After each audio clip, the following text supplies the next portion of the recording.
Muito bem, pessoal. Agora vamos falar de coisas mais complicadas. Até agora não foi complicado. A partir de agora fica mais complicado. Ok? A união das naturezas. Alguém lê para nós? Nilton, lê para nós, por favor.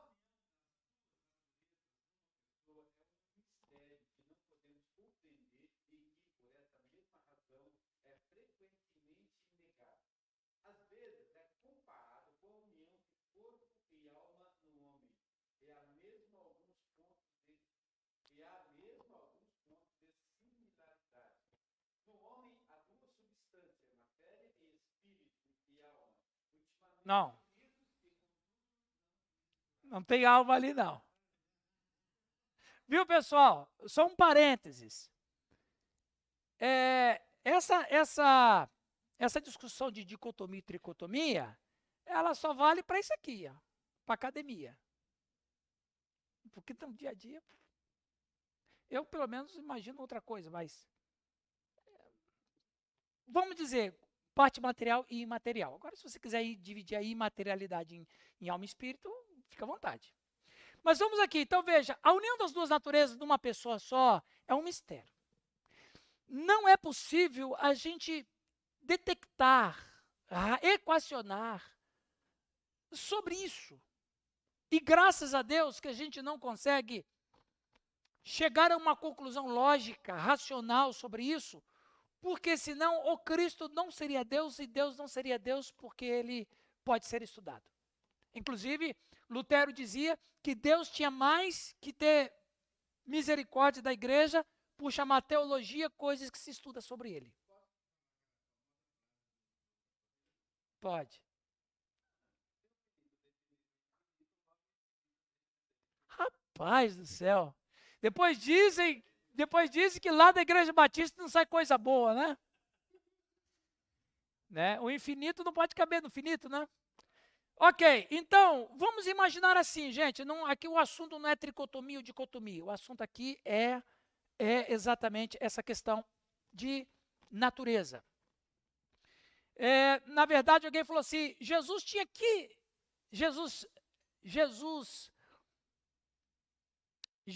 ele tinha que personalidade?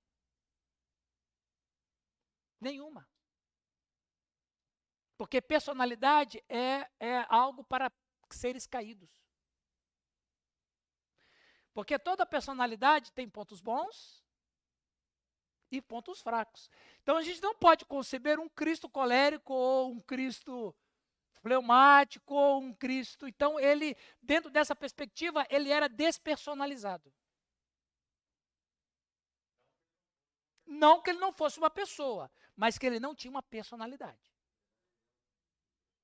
Exatamente. Ele, eu acho que a gente vai dizer isso hoje ainda, ele é antes que Abraão existisse, eu sou. Então, o ser dele é absolutamente diferente de nós dentro desse sentido de natureza. Eu já ouvi gente falar, não, Jesus era colérico. Outros, não, Jesus era melancólico. Outros, não, ele era fleumático. Ele não era nenhuma dessas coisas. Isso é coisa para nós, né? Humanos caídos, com uma natureza caída, né? No homem há duas substâncias, matéria e espírito. E isso aqui é que faz a gente ser completamente diferente de toda a criação de Deus. Porque nós somos seres híbridos, se poderíamos chamar assim. Porque os animais são seres com corpos sem espíritos. Os anjos são seres com espíritos, mas não têm corpos. Só nós temos corpo e espírito. E isso é uma coisa muito, muito interessante, porque ao mesmo tempo que a gente se toca, há coisas que se a gente não tivesse dentro de nós, um abstratismo dentro de nós não seríamos nada. Por exemplo, como é que eu posso sentir amor? Ou melhor, como é que o amor se define em mim? Se define em mim através daquilo que eu faço. Como que a coragem se define em mim? Se define daquilo que eu faço. Então, você vai falar, mas os animais? Os animais têm sinapse como a gente. Só que os animais não têm memória, principalmente não têm memória de dor. segundo os estudos dos médicos canadenses, o animal sente dor na hora, mas depois ele não sente mais, ele não tem lembrança da dor.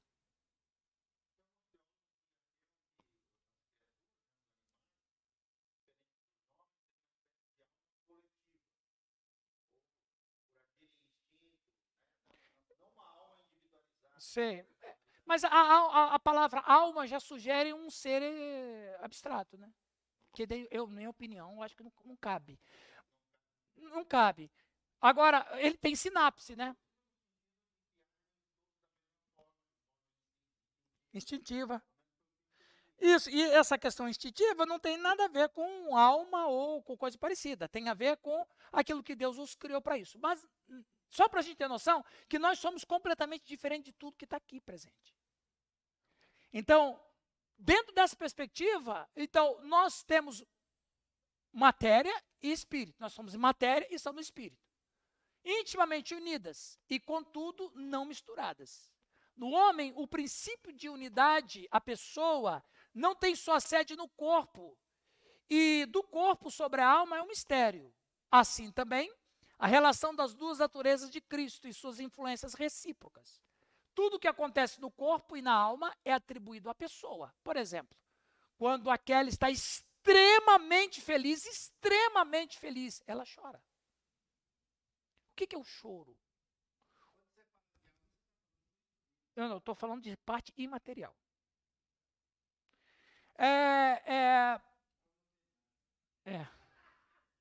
Então veja, uma pedada é boa, hein? Então veja, o que é o choro ou o sorriso? São coisas que acontecem na alma. É a mesma questão em relação ao sexo. O que é o sexo? O sexo é o amor que se evidencia na alma. Ele acontece na alma e se exterioriza através dos corpos. Aí tem o choque, tem a excitação, aquela coisa toda. Então, o que acontece na alma, o corpo absorve. O corpo absorve. Né? Então, dentro dessa perspectiva, gente, o que acontece com a alma, o corpo absorve. E o Cristo também era assim, dentro desse sentido. Tudo que acontece no corpo e na alma é atribuído à pessoa. Assim, tudo que se dá nas duas naturezas de Cristo é atribuído à sua pessoa. Ok?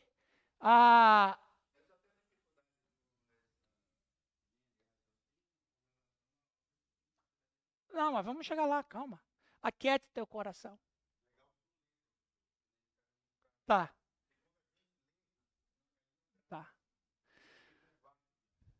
Às vezes se denomina um homem de acordo com o seu elemento espiritual. Por exemplo, quem que é a Neuza? É o corpo dela? Não. A Neuza é a pessoa. Quem é a pessoa da Neuza? É o que está dentro dela. Quando a gente abraça uma outra pessoa, nós, na verdade, nós estamos abraçando o corpo.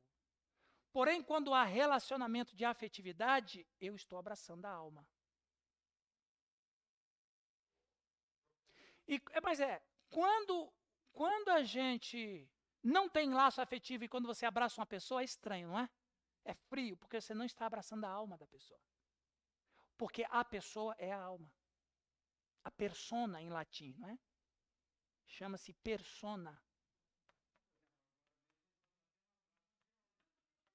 Exatamente. Por que nós que nos amamos e que somos cristãos, por que a gente se abraça, mesmo como você nunca conheceu a pessoa anterior? É um encontro de alma. É maravilhoso, porque as almas se tocam.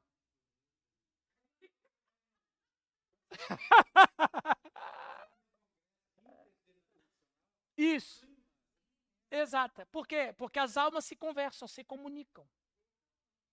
Então, eu não conheço o Newton corpo, mas a alma dele, aquilo que está, exatamente, se identifica com a minha. Por isso, eu preguei esses dias atrás, por isso que a igreja é o corpo de Cristo. Ora, se a igreja é corpo, o que está dentro do corpo? A persona de alguém. Quem que está dentro desse corpo? Cristo. De tal maneira que quando a igreja vive, o Cristo está se relacionando através da igreja. É um corpo místico, porém, o fato de sermos pessoas físicas, a igreja, ela absorve a persona do Cristo de tal maneira que quando as pessoas veem a igreja, veem Cristo. Quê? Tomara que. Então, Paulo, mas por que Paulo fala isso? Por causa do princípio filosófico de Platão. Dentro do platonismo, a alma, né? Inclusive, ele melhora a ideia de Platão, porque Platão dizia que a alma era, o corpo era a prisão da alma. Na verdade, ele disse, Platão falou meias verdades. Então, ele é o único que fala que a igreja é o corpo de Cristo, porque ele conhece a filosofia. Ele pega traços da filosofia e ele encaixa com a fé cristã. E ele fala assim, assim como há uma persona dentro de cada ser, assim também a persona do Cristo está dentro do corpo, que é a igreja.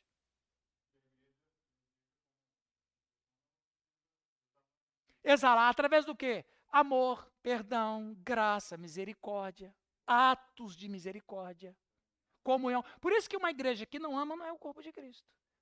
Aquela pessoa que, lá, um pecador ali, aquele não é da nossa igreja, isso não é o corpo de Cristo. Isso é o corpo religioso.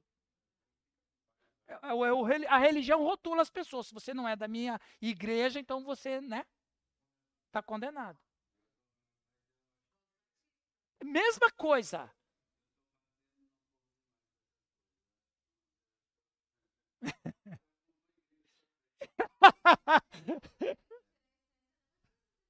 Olha!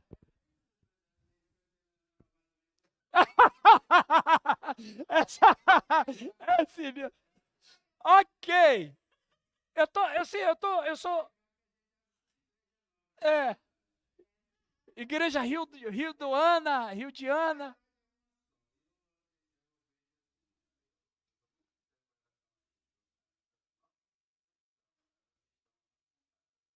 Exatamente. Tá. E a gente tem que tirar isso. E a única maneira da gente tirar isso, Rildo, é pregando o evangelho do reino para a própria igreja. Viu, pessoal? Segundo semestre, eu vou lecionar uma matéria aqui sobre reino de Deus. Então, se alguém lá das suas comunidades quiserem fazer só o reino de Deus, a Lucileide vai fazer, tá? Ela já falou comigo. Então, o reino de Deus é uma coisa fantástica. É maravilhoso. Mas vamos aqui. Por que eu estou fazendo esse arrazoado? Para a gente entender essas questões, um pouco entender as duas naturezas de Cristo, ok? Semelhantemente, coisas que se aplicam somente à natureza humana de Cristo são atribuídas a ele quando ele é mencionado segundo a sua natureza divina e vice-versa. De tal maneira que quando você abraça Cristo, abraça Deus. Ou da mesma maneira que Cristo chora, Deus chora. De tal maneira que Cristo se alegra, Deus se alegra. Exatamente, eu estou o Pai está em mim. Nós somos uma coisa só. Né? Então, vamos agora em algumas questões um pouco complicadas por causa de termos, mas eu sou obrigado a falar isso para vocês por causa da exigência do currículo. Comunicação de atributos. Communicatio idiomatum. Primeiro gênero, idiomaticum. Consiste nisso, que as propriedades que são peculiares à natureza divina ou à humana são verdadeiras e realmente atribuídas a toda pessoa de Cristo, designadas por qualquer natureza ou por ambas. Isso aí o que quer dizer que ambas as naturezas pertencem à mesma pessoa, ou seja, as duas naturezas de Cristo pertencem à mesma pessoa do Cristo. Ok? Então a gente vai chamar, por exemplo, ele tinha, humanamente falando, 30 anos, mas ele era eterno. Inclusive.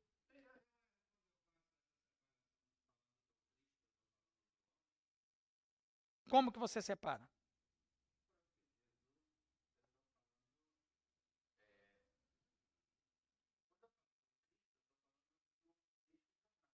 Ok, tá certo.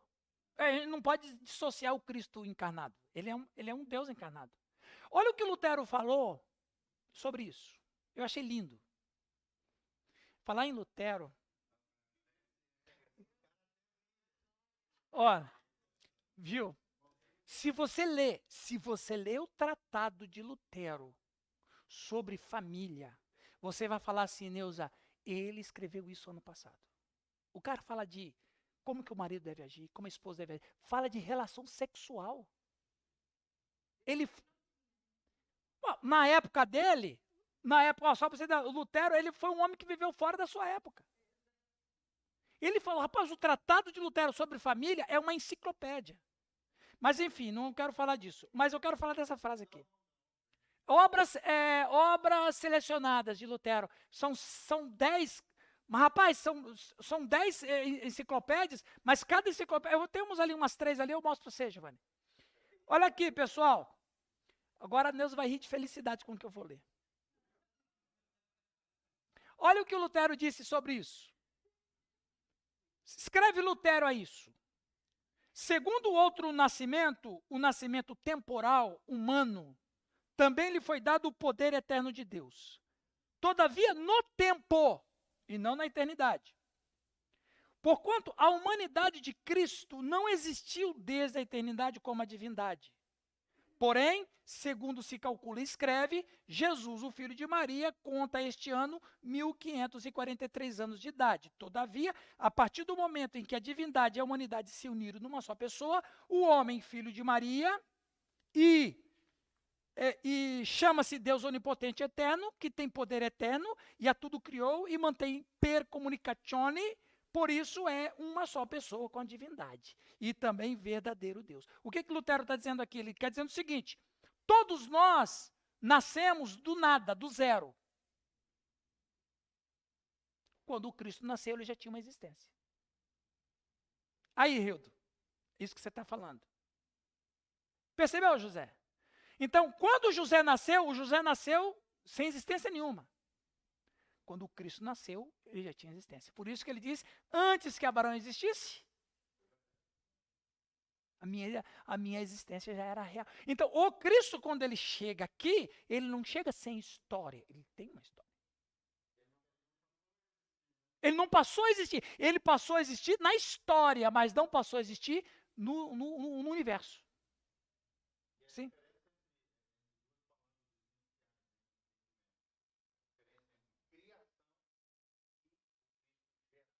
Exatamente. Geração. Criado. Ele é incriado. Ele é criador. Então, quando a gente para observar essas coisas, você fala assim, puxa vida, que coisa interessante é estudar sobre Cristo. Vamos lá.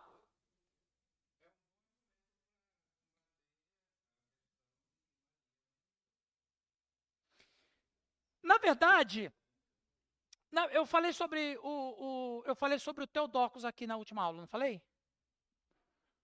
Eu falei de Cirilo.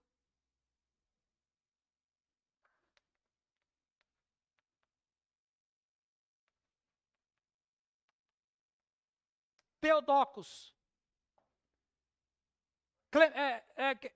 Não falei? Eu acho que eu falei que, na verdade, a discussão da cristologia queria tirar a humanidade de Cristo e apresentar ele só como Deus, o docetismo principalmente.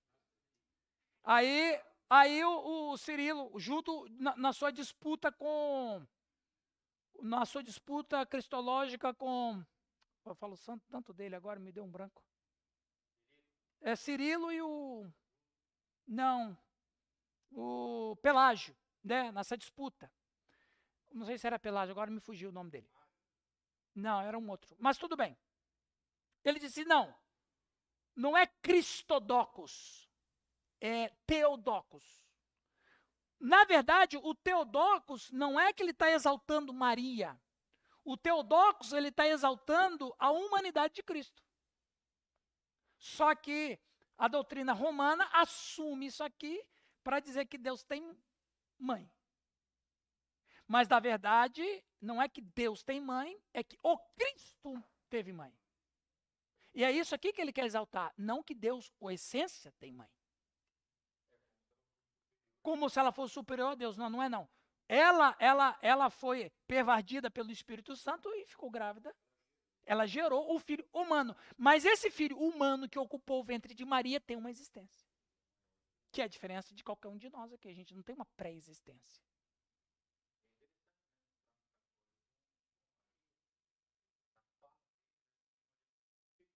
Aliás, uns anos atrás, tem uma proposta dentro do catolicismo de elevar Maria à posição da Trindade.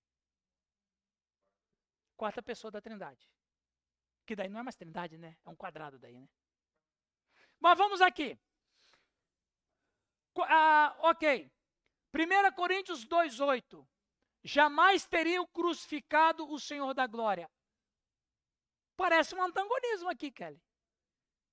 Jamais teriam crucificado o Senhor da glória. Como é que o Senhor da glória pode ser crucificado? Isso aqui é a comunicação dos atributos. Outro.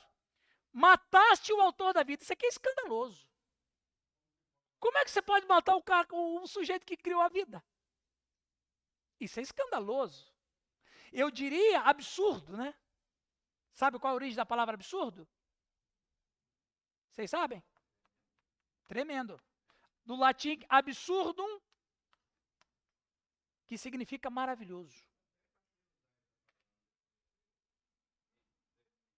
Você estava aqui, né? Credo qui absurdum est. Creio porque é maravilhoso. Então, aí você fez, é um absurdo, né? Mataste o autor da vida. Hebreus 13:8. Cristo ontem e hoje é o mesmo e o será para sempre. Antes que Abraão existisse, eu sou. Então, a gente observa que as propriedades as duas naturezas estão unidas nele. De tal maneira que não se separam. Nós vamos falar de pericorese. Eu acho que no próximo encontro a gente fala de pericorese, que é uma doutrina lindíssima de João Damasceno, século VIII. Lindíssimo. Eu tenho amor com a doutrina da pericorese. Eu preciso ler alguma coisa na espiritualidade. As Escrituras confirmam o fato. O Filho de Deus foi feito de mulher. Gálatas 4:4. Alguém lê para nós? Por favor, alguém lê para nós? Viu aí, o pastor Giovanni? Alguém vai ter que ler, né? Não. Simplesmente feito de mulher. Você fala da é dela e virou. Sim.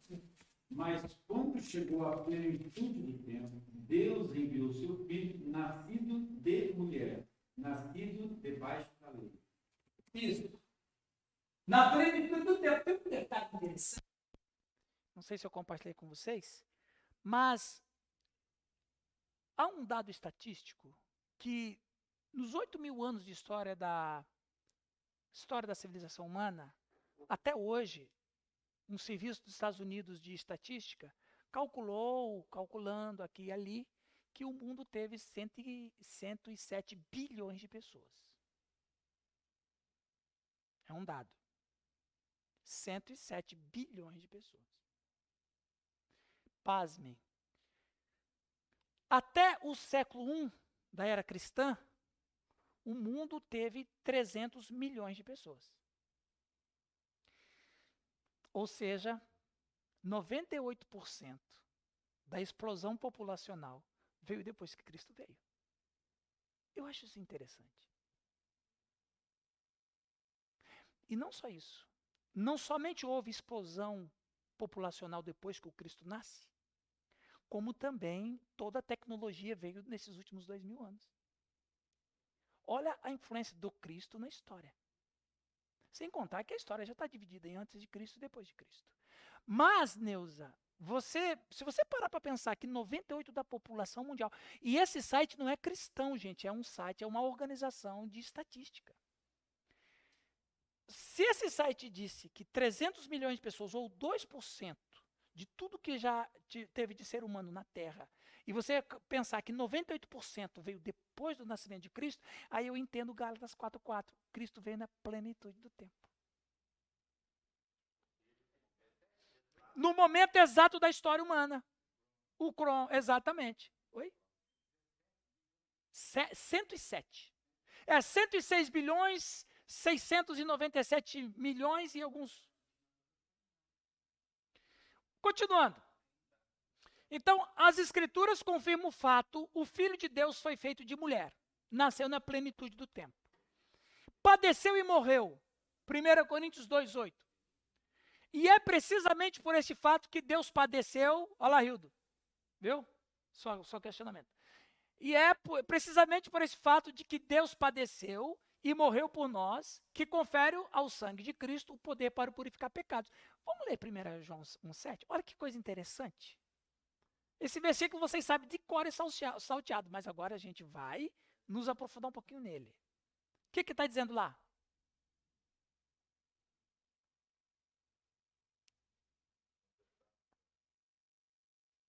Mas vamos ler lá, bem certinho. 1 João 1:7.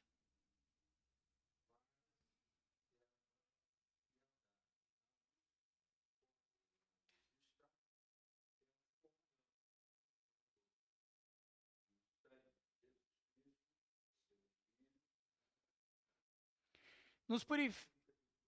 Agora, você já parou para pensar quando você falou esse versículo em pregação, o que isso é? É sangue de Deus. Porque só o sangue de Deus tem poder de purificar. Às vezes a gente recita, talvez sem a devida... que na verdade a gente não tem culpa também. O corpo é Deus. O sangue é de Deus. Quem sangrou foi Deus. Sangue absolutamente puro. Sim?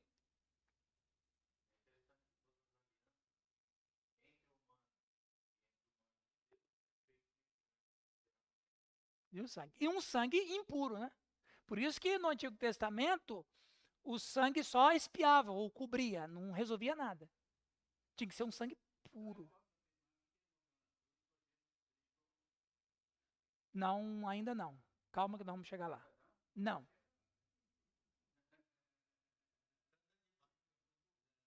Rapaz, esse cara tá de moto, meu. O cara tá de moto, pô. Ok, gente, eu sei que é diferente para a gente estudar isso, Kelly, eu sei que é diferente talvez para você ouvir isso. Mas é para a gente aprender um pouco, olhando de outra perspectiva do arrazoado nosso. Ok? Então, continuando. Deste modo, as Escrituras atribuem à inteira pessoa de Cristo duas espécies de propriedade, uma divina e outra humana. Se ele é só humano, o sangue dele não faria nada. Então, o sangue dele é poder. Vamos lá voltar à Assembleia de Deus? Do teu pecado te queres livrar, teu sangue. Então, por que o sangue dele tem poder? Porque o sangue dele é sangue de Deus encarnado. Né? Desse modo, as Escrituras atribuem à inteira pessoa de Cristo duas espécies de propriedade, uma divina e outra humana, que se comunica. Aqui vai a comunicação dos atributos. Romanos 1:3, descendência de Davi conforme a carne. Atos 3:15, Senhor da vida. Então, você percebe que o Deus encarnado na história, os seus atributos durante todo o escrito do Novo Testamento sempre estão se fundindo. Ao mesmo tempo que você olha o filho do carpinteiro, ao mesmo tempo que ele fala é o Senhor da glória. Leia lá.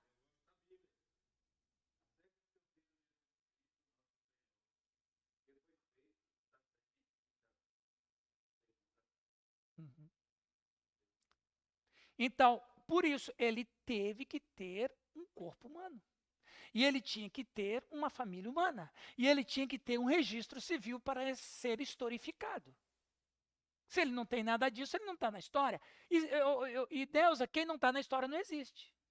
Se você perder os seus documentos e estiver em São Paulo, como é que você vai provar que você é Neuza? O quê? Viu? Nome de ladrão de cavalo, né? Como é que você vai? Como é que... meu nome é Neuza Dias Guidino. Cadê? Você não existe. Então o Cristo, não é? O Cristo tinha um nome, não é? Joshua, Ben Yosef. Esse era o nome dele no cartório de Belém. Então ele está na história. Né? União das duas naturezas. A Escritura atribui a Cristo eternidade. João 8,58. Vamos ler esses textos que é importante para enriquecer a nossa aula. João 8,58. Quem lê para nós na Bíblia? Pode ser. Danadinha.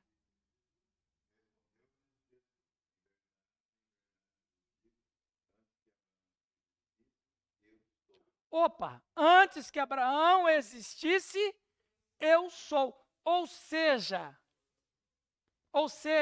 ele tinha uma pré-existência. E aí tem outro texto, não sei se a gente vai ler, ele diz, Abraão viu o meu dia e se alegrou. Não tens ainda 50 anos. Na história ele não tinha, mas da essência ele era Deus. Quando a gente observa lá, João 1, vamos ler João 1. Você já está aí, José? Rapaz, lê aí até o 5 mais ou menos.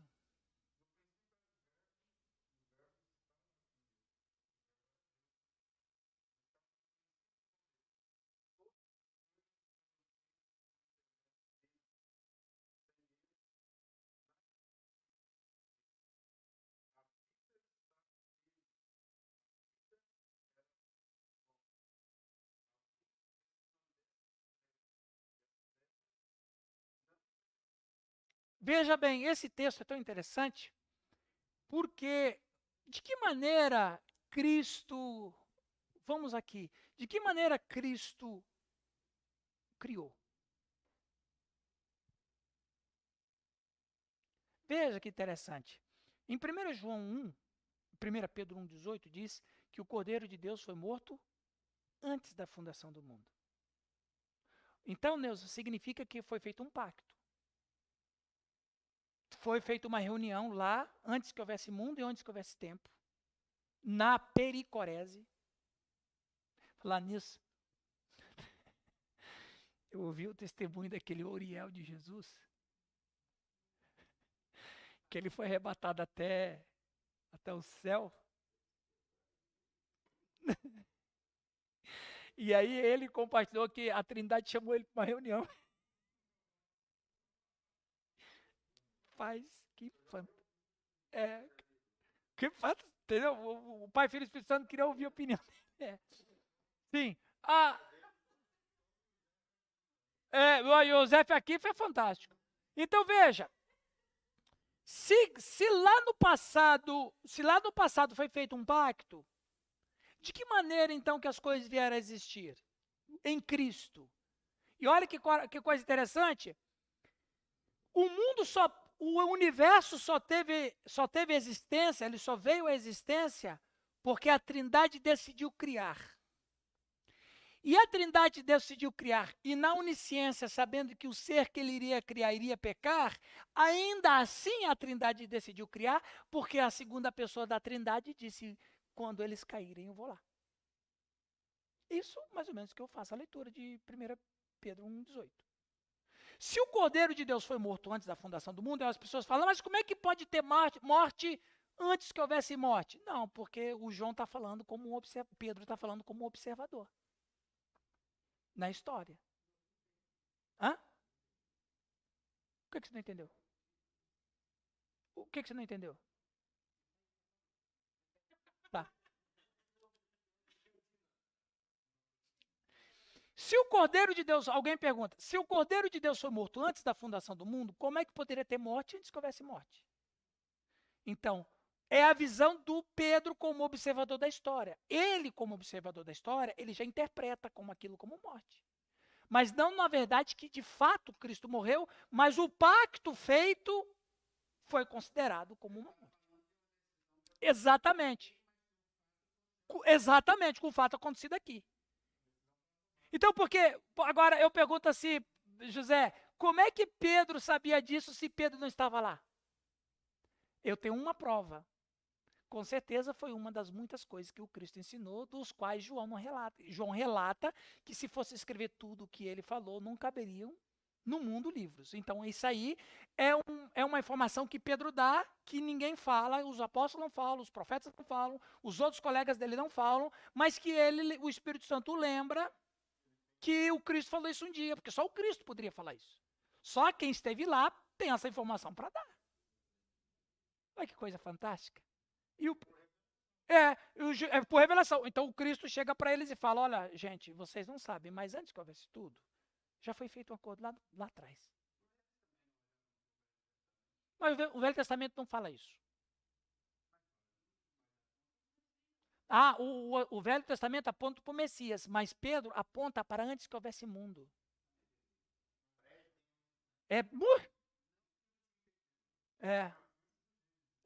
Antes de tudo. Pegando essa questão, então quer dizer, então assim, Neuza, Deus, a Trindade vai criar, e vai criar o universo, e o universo vai ficar escorado no homem, como sua imagem e semelhança. Quando o homem peca, cai toda a criação, mas a Trindade já tinha elaborado isso, porque o Filho já tinha... Por que cria? Aí você vai entender o João 1,5.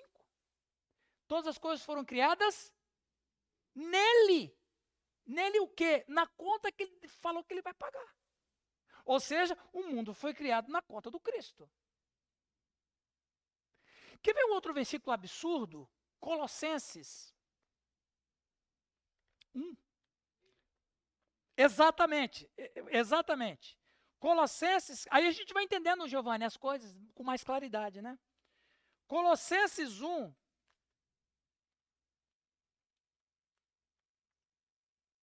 Colossenses capítulo 1. Pois é. Colossenses capítulo 1, versículo de número 15, 16, 17. Por favor, alguém leia. Colossenses 1, 15, 16 e 17. Primogênito de toda a criação, pois nele foram criadas todas as coisas, nos céus e sobre a terra, as visíveis e as invisíveis, sejam tronos, sejam soberanias, quer principados, quer potestades, tudo foi criado por meio dele e para ele. Ele é antes de todas as coisas, nele tudo subsiste. No grego, a palavra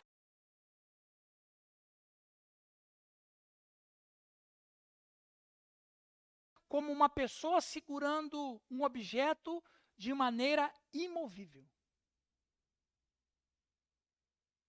Ou seja, toda a criação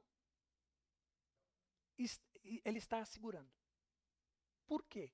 Por causa do acordo que foi feito antes que houvesse mundo. E aí você começa a entender por que esse texto diz que foram criados nele. Como nele? Ele é um lugar? Ele é um lugar. Ele é o autor da vida. Por quê? Porque ele foi morto antes da fundação do mundo. Ou seja, todas as coisas que iriam acontecer na queda poderiam ser pagas porque ele falou, eu vou. Por isso que João, Paulo e os apóstolos vão atribuir a Cristo a criação. Aí você assiste o relato de Moisés, quando ele diz que Deus criou. Deus criou. Mas criou como? Porque alguém pagou a conta. Esse é o Cristo que está na eternidade. Ele é na eternidade. E eternidade não é um lugar que não tem tempo só. A eternidade é um lugar temporal. Né? Não sujeito ao cronos, né? Exatamente. Eterna geração com o Pai, João 1, que o José Carlos já leu. No tempo, filho de Maria. Eterna geração com o Pai, João 1. No tempo, filho de Maria, Gálatas 4:4, que nós já lemos. Onisciência, João 21:17. Alguém lê, por favor? João 21:17.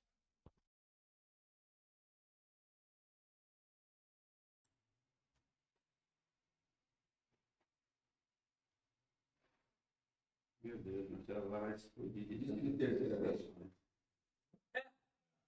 Pela terceira vez, Jesus lhe perguntou: Simão, filho de João, tu me amas? Pedro entristeceu-se por ele lhe ter dito pela terceira vez: Exatamente. Tu me amas? E respondeu-lhe o Senhor: Tu sabes, ao Senhor, né? Senhor, tu sabes todas as coisas. Tu sabes que eu te amo. E Jesus lhe disse: Apacenta as minhas ovelhas. Exato. Onisciência. Conhecimento. Conhecia Jesus. Então, crescia Jesus. Ou seja, para ele não foi um superdotado, vamos dizer assim. Ele foi para Beit Sefer. Ele foi estudar na escolinha fundamental. Entrou lá com 5 anos de idade. Saiu com 15.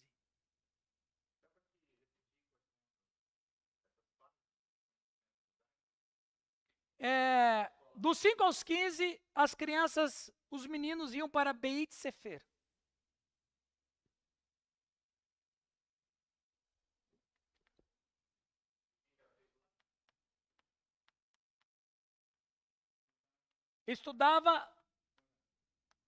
Eles estudavam não, Torá não. Eles estudavam, Torá. Eles estudavam o Pentateuco.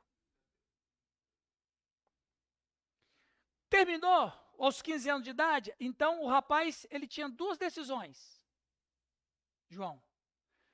Ou ele queria ser um intérprete da lei, um escriba, um doutor da lei, um rabino, então ele ia para Beit Talmud, onde ele iria estudar a Mishnah. Onde ele ia...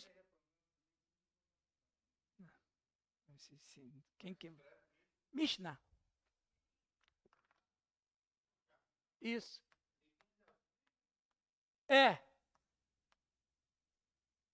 Mishnah. Aí, lá, ele estudava dos 15 aos 30. Ele estudava todos os comentários da tradição dos anciãos. Então, dos 5 aos 15, estudava a Bíblia.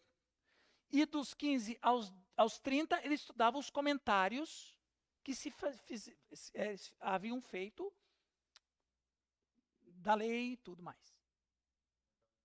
Os comentários rabínicos. Ou ele ia para Beit Talmud, ou ele ia seguir a carreira do pai. Aí o que Jesus escolheu? Seguiu a carreira do pai. Ele não precisava de Beit Talmud.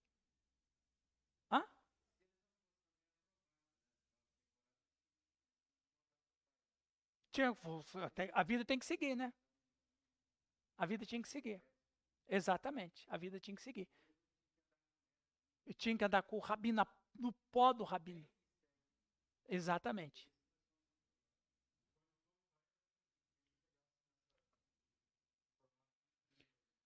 Assim, ou dava alegria para o pai de um jeito ou de outro. E aí, Kelly, a gente vai ver que quem teve maior influência sobre a vida de Jesus não foi Maria, foi José. Porque José era o pai que tomava a lição dos filhos. Era o pai que ensinava os filhos a orar. Então Maria, o pai que eu era o pai. Então o menino, como é que ele fazia, Neuza? O pai é pescador. O menino ia aprender a pescaria e o pai ia. No caso de Jesus, José aplainando, ensinando o Cristo e ensinando o Cristo. Era a tradição da família judaica. Então, o Cristo teve conhecimento limitado. Por quê? Porque Deus não faz, como é que é? Trapaça. Deus não faz trapaça. O que aconteceu aí?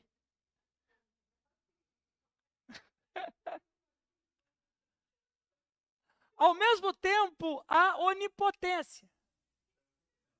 Hã? O quê? Onipotência. Ah, normal aí, Deus, viu? Normal, tá? Marcos, estamos terminando, viu, gente? Marcos 4,39. Quem lê para nós rapidamente? Está indo bem para vocês o nosso arrazoado aqui, pessoal? Tá bom, hein, José, o arrazoado? Eu sei que, viu? Esse Cristo que a gente está falando aqui, não é o Cristo que a gente prega lá na igreja. Olha, eu falei, ela não pode começar a rir.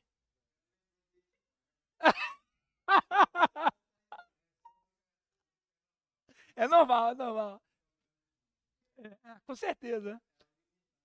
É limitado. Viu? O Cristo que a gente está estudando aqui não é o mesmo que... Porque se você vai ensinar isso aqui lá, o vovozinho, deixa ele... o Cristo que ele crê tá bom. Não vai saber essas coisas todas. Não vai guardar. Mesma coisa que você falar que no céu não tem rua de ouro, coisa nenhuma.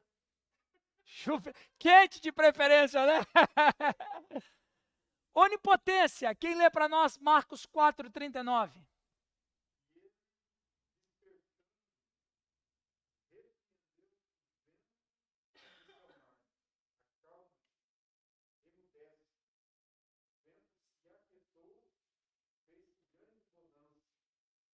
É verdade. Que coisa, né? Onipotência. Vamos terminar, pessoal. A união das naturezas. Ambas as espécies de atributos divinos e humanos pertencem igual, real e verdadeiramente a Cristo. Porque ambas as naturezas, divina e humana, lhe pertencem real e verdadeiramente. Nós não podemos dissociar uma da outra. Porque senão o plano de redenção, como o Rildo falou, nunca aconteceu e não aconteceria.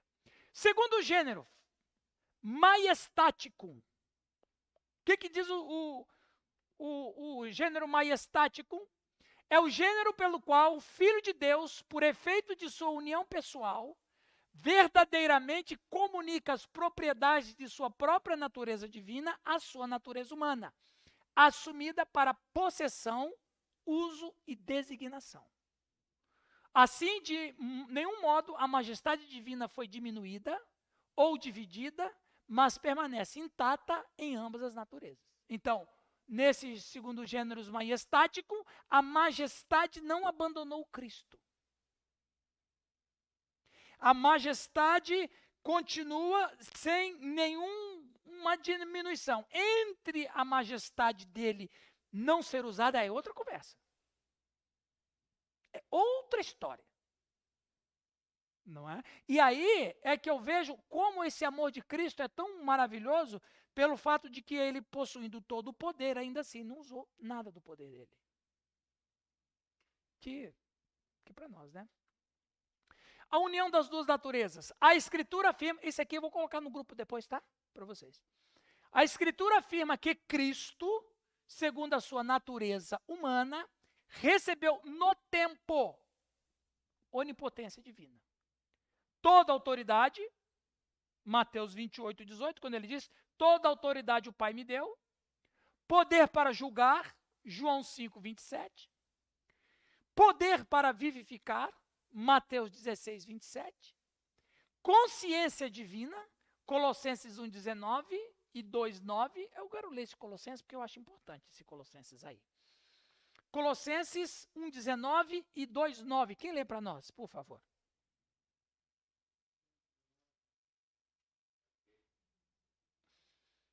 Pode ler, João. Isso.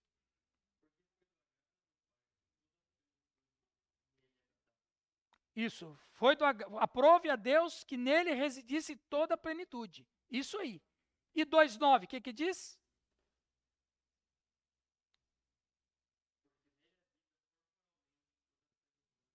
Então, habita toda a plenitude da divindade. Corporalmente. Então, José, corporalmente habita toda a plenitude da divindade. Ora, então não esvaziou de nada.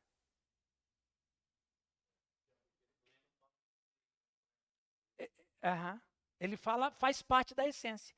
Então, dentro dessa perspectiva, ele, Cristo, as suas naturezas humana e divina estavam inteiramente unidas. Eterno. Aliás, depois que o Cristo assumiu a forma humana, ele nunca mais vai perder essa forma. Até hoje ele está no céu em forma humana.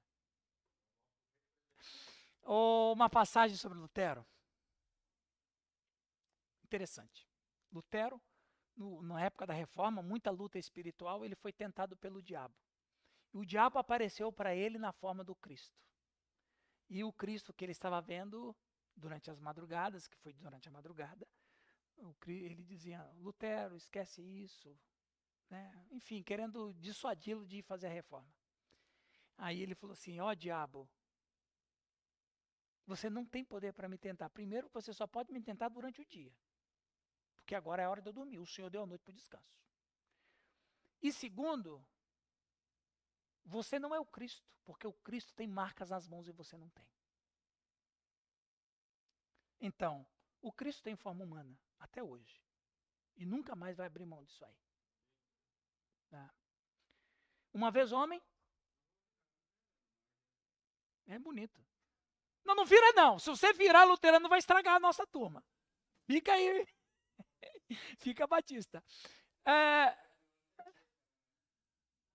Glória divina. Jesus tinha glória divina. Tá? Em acordo com as escrituras, gente, só faltam 2 slides para terminar. Fiquem tranquilos aí. Vocês estão querendo ir embora, sei. Né?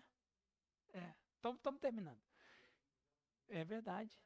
Exatamente. Mas ela ter vindo aqui honrou todo mundo, né, José?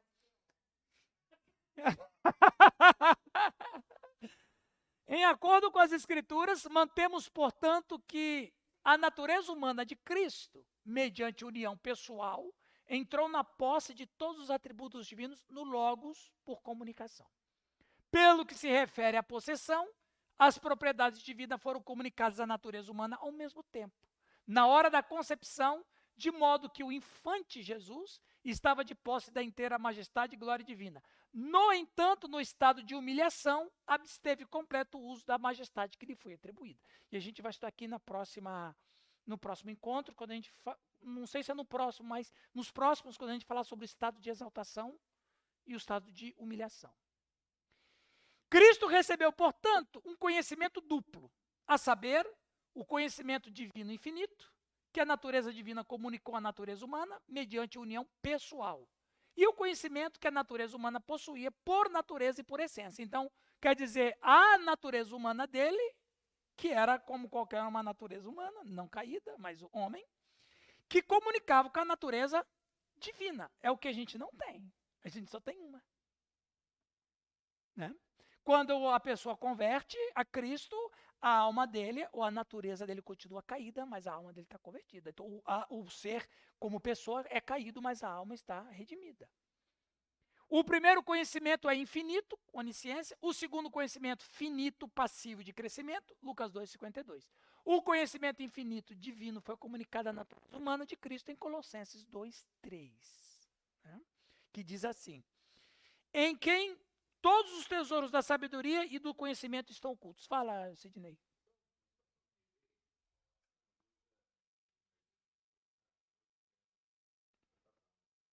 Uhum.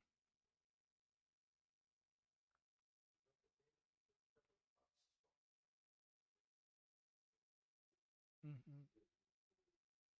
Sim. Sim.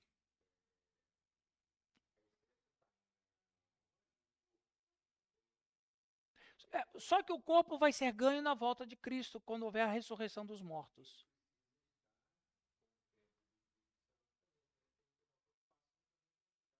Claro, lógico. A alma é a primeira que se salva. Depois se salvará o corpo e depois se salvará a natureza, o cosmos. Que a natureza está morrendo, né? Não, mas tem que ser. Aí, sem falar da TMI, viu, Sidney? Sem falar da TMI, que é ligado com o marxismo, Mas, de fato, a gente tem que cuidar do homem como um ser integral. E a última para a gente ir embora, hein? Eu parar Nelson fazer o almoço. Terceiro gênero, apotelesmático. Alguém pode ler para nós, por favor?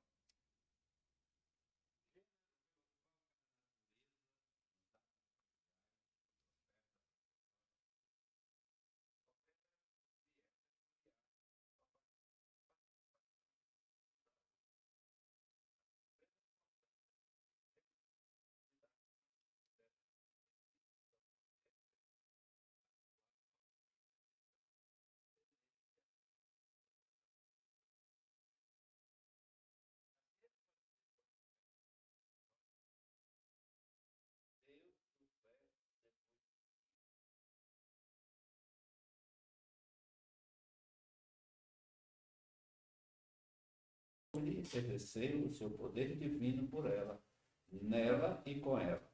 Atanásio. Só o cara pedir Atanásio?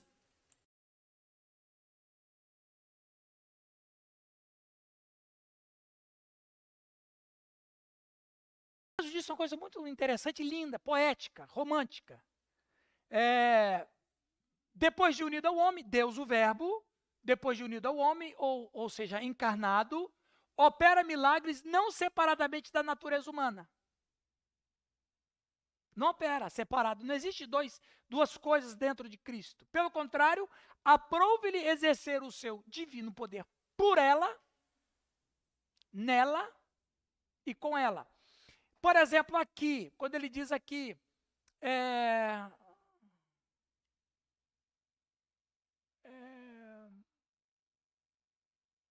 ou foi para trás? Tá, enfim.